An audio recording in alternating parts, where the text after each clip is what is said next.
Good to have you with us here on Ed Schultz News and Commentary from the nation's capital, Center for American Progress.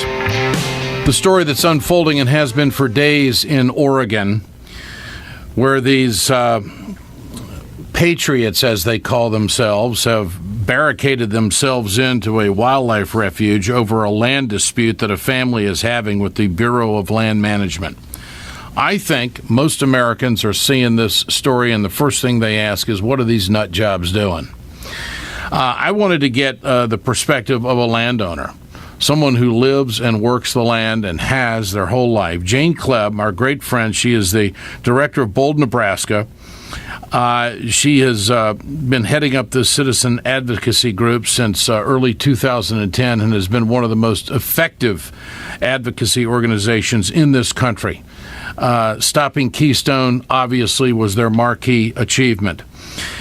She wrote a piece for our website, wegoted.com, and I appreciate it so much. Bundy is all hat, no cattle. And we'll get to that, but this is Bundy, who has joined the occupiers in Oregon, and the rhetoric is unbelievable. These people need relief, and that is why we're there. And we will not abandon them. We are going to take a defensive position because these matters are so important and because freedom is so precious that we will not back away from this.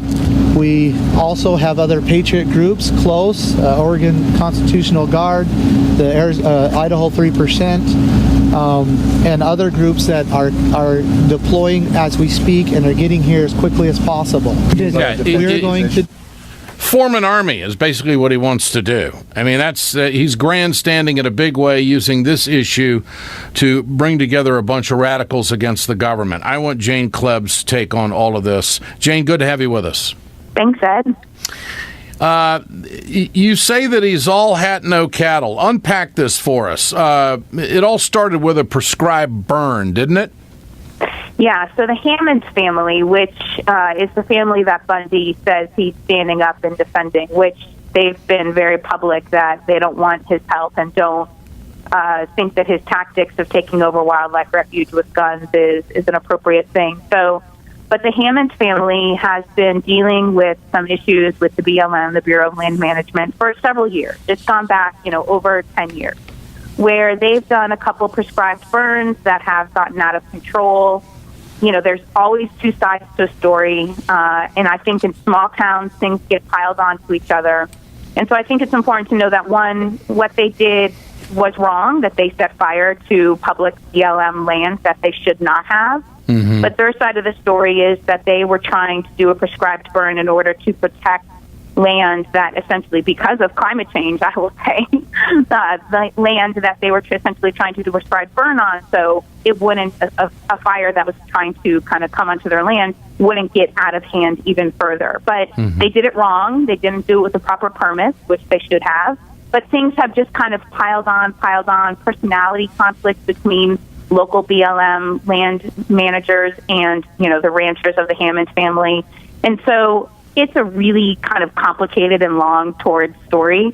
But the Bundy family has nothing to do with the Hammonds, and they've inserted themselves into an issue when they should not have.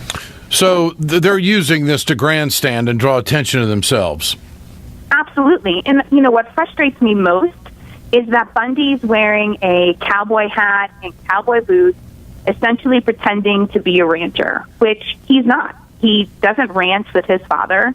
He lives in Arizona. He runs a car valet service, which, several news outlets have now kind of really shown a light on him, that he recently took a $530,000 grant from the government, from the Small Business Administration. And so here he is talking bad about the government and how the government is so evil, and yet taking government money to subsidize his small business. Well, it's amazing when you look into the background of some of these nut jobs. Where's this going to go? What's the solution? What do you think the government's going to do? I mean, I've heard a lot of people say that we got another Waco on our hands. They are itching for a gun to be fired on them. There's just no question about it. They now consider themselves activists in the likes of Rosa Parks, which is what, Bundy tweeted recently.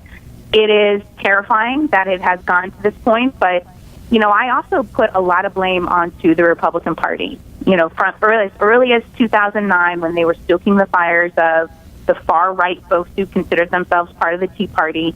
They're the ones responsible for all of this heated hate towards the government. It's surprising that Republicans have actually spoken out against the Bundy family versus what they did last time, where they were essentially hugging them and encouraging them to take the government on.